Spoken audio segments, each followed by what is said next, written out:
네, 반갑습니다. 주식닥터입니다. 오늘 살펴볼 종목은 KH바텍입니다. 오늘 플러스 9.16%로 종가 상승 마감했는데요.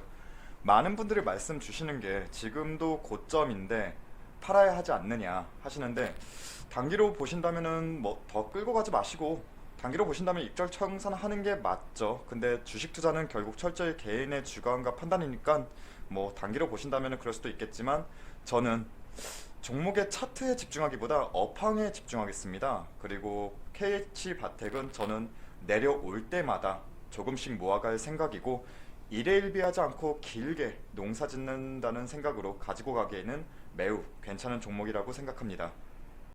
다들 아시다시피 KH바텍은 폴더블 폰 관련주로 익숙하죠. 오늘 전반적으로 폴더블 관련주들이 어땠나 살펴보면은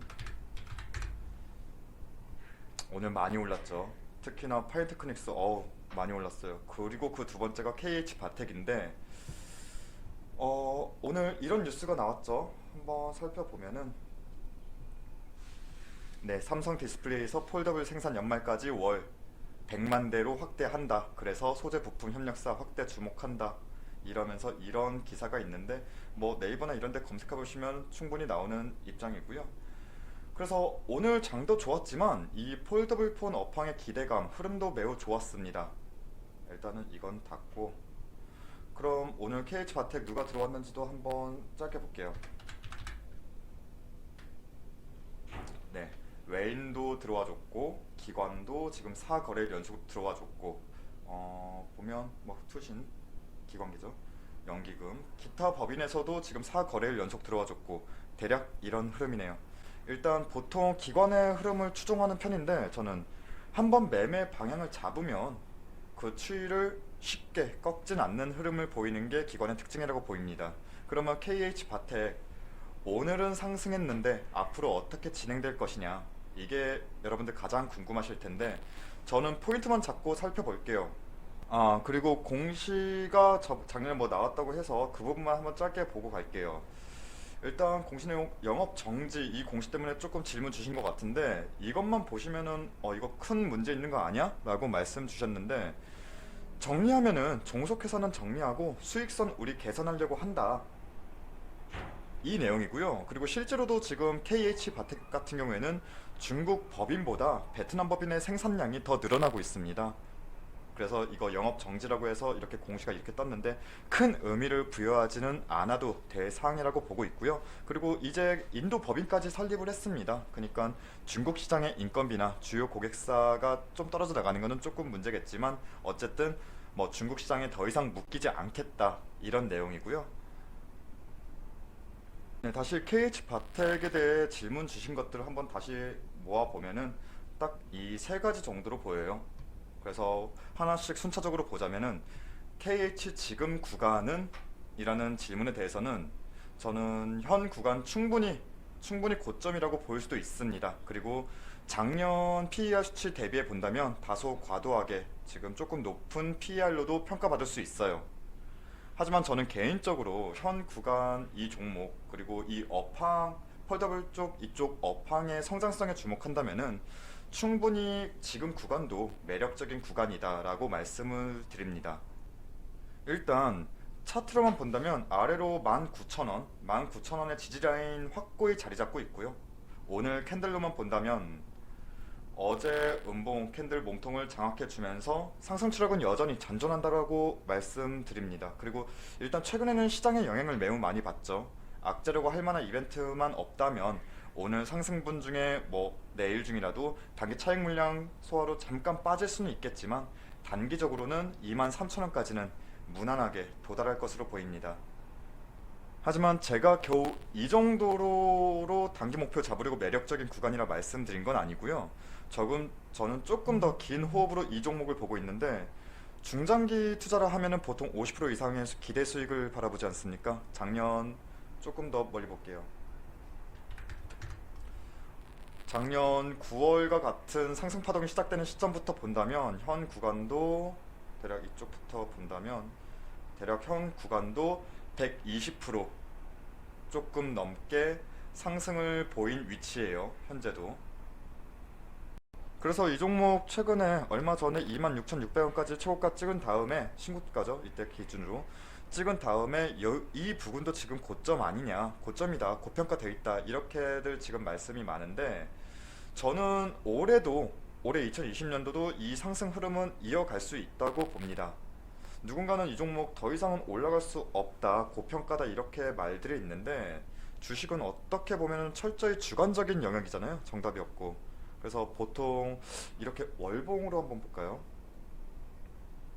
보통 많이들 말씀하시는 게 월봉으로 봤을 때 음, 지금 이 구간이 지금 어떻게 보면 저항 구간이다. 지금이 고점 맞다. 이렇게 말씀들을 하시는데 저는 이 부분이 저항이 맞을 수도 있어요. 그게 맞을 수도 있겠지만 사실상 지금 이때 대시세가 나와줬을 때가 5년 전인데 5년 전에 최고점을 찍었던 구간에서 이후에 대세 하락 겪으면서 이전에 쌓였던 물량은 3년 동안 충분히 소화가 되었다고 봅니다. 그래서 저는 작년 2분기죠. 2분기를 거치면서 이제 새로 깔렸다고 보는 입장이에요. 저는. 그럼 왜 새로 판이 깔렸냐를 말씀드리려면 아무래도 업황을 다시 한번 살펴봐야겠죠. 일단 대부분 스마트폰을 사용하죠. 근데 이 스마트폰이 본격적으로 대중화된 시점이 2010년도예요. 죄송합니다. 2010년도예요. 이때부터 지금 20년도죠. 10년, 지금 10년, 딱 10년이 지났는데 굉장히 기술적으로 발전했지만 이 이상의 무언가를 내놓기가 이제는 힘들어요.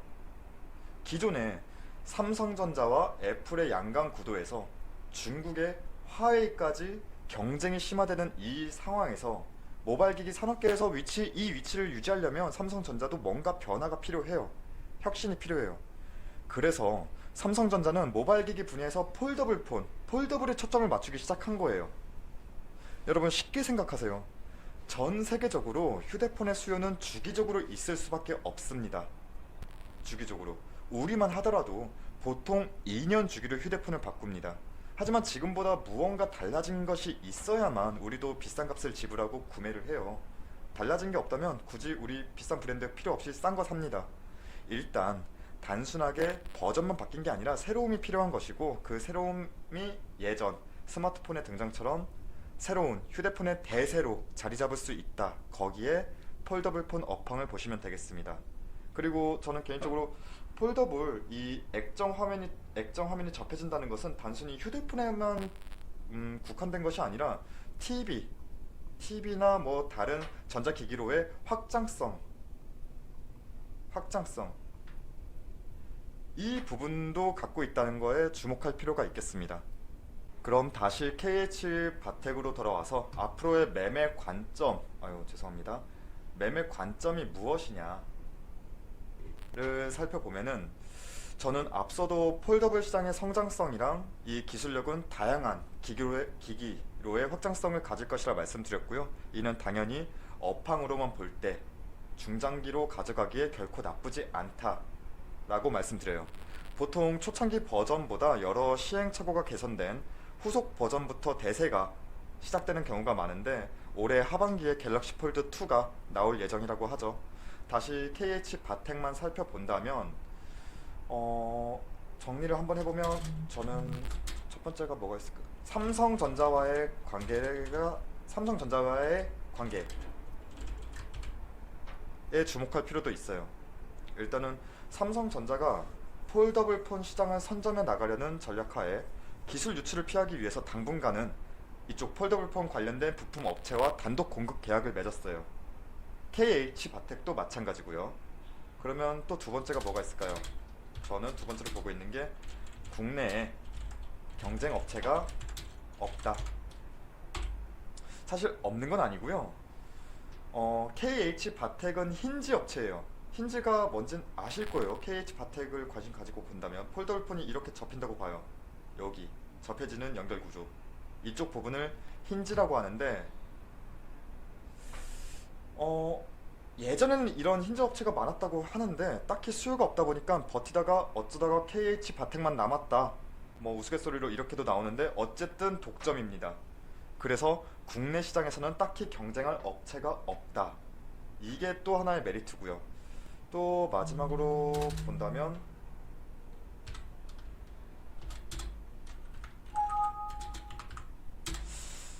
비용 구조가 개선되었고 실적도 개선, 성장이라고 할게요. 이게 뭐냐면은 잠시만요. 일단 최근에 한번 흐름을 또 봐야겠죠. 실적 부분에 대해서 한번 살펴보려고 하는데,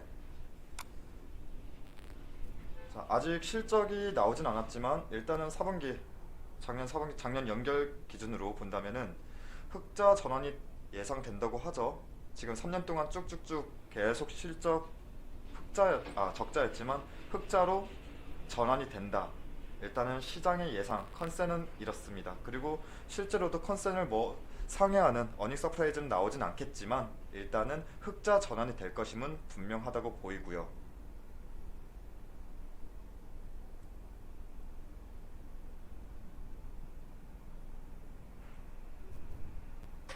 그리고 비용 구조 개선으로 BEP 수준도 크게 낮아질 것으로 저는 보고 있습니다. 그리고 2019년도 9월이었나요? 9월 이후에 일봉으로 주봉으로 볼게요. 9월 이후에 지속적으로 주가가 상승했잖아요. 그래서 이 지속적으로 너무 계속 가파르게 오르다 보니까 이것도 나름 피로감이 쌓여요. 그래서 당분간은 높은 밸류에이션에 대한 부담은 있지만 그래서 지금이 고점이다 팔아라 이러는 것 같은데 실적 성장에 따라 어느 정도 완화가 될 것으로 보고요. 중장기적 관점에서는 여전히 매력적이라고 봅니다. 자, 정리할게요. 제가 생각할 때 폴더블은 지금은 낯설지만 언젠가는 대세가 될 것이고 지금이 시작이라면 KH바텍도 지금 구간 고점이라고 할 순 없다. 다만 중장기적 관점으로 가져가야만 한다. 모아가야 한다. 이게 제 관점이고요. 지금 구간도 저는 나쁘지 않다고 봅니다. 그래서 이 종목 정말 여기저기서 지금 고점이니까 팔아라 이거에 조금 휘둘리신다면은 지금 파셔도 되고요. 조금 보신다면 저는 19,000원은 여전히 강력한 지지 구간이에요. 19,000원 뚫리지 않는다면 보유하시고 19,000원 아래로 내려갔다 하시면 매도하셨다가 다시 잡으셔도 되고요. 하지만 저는 이 종목 앞으로 농사 짓기 딱 좋은 종목이라고 말씀드렸어요. 해서 조금 더 멀리 본다면 그렇게 멀리 보지도 않습니다. 18,000원 구간까지도 저는 밑으로 보고 있는데 18,000원 구간에서도 저는 모아갈 생각이고 그리고 23,000원 단기적으로는 23,000원은 무난하게 돌파를 하겠지만 이 23,000원이 향후에는 강력한 지지 구간으로 바뀌어서 일단 상승 랠리를 다시 한번 이어가지 않을까 하는 게 제 예측이고 일단은 KH바텍 이렇게 정리하겠습니다. 오늘은 여기까지고요. 일단은 저는 이 종목 중장기로 본다고 말씀드렸고 앞으로도 계속 살펴볼 예정입니다. 해서 이 종목 앞으로도 주기적으로 상황 업로드할 예정이니까요. 구독과 좋아요도 부탁드리겠습니다. 감사합니다.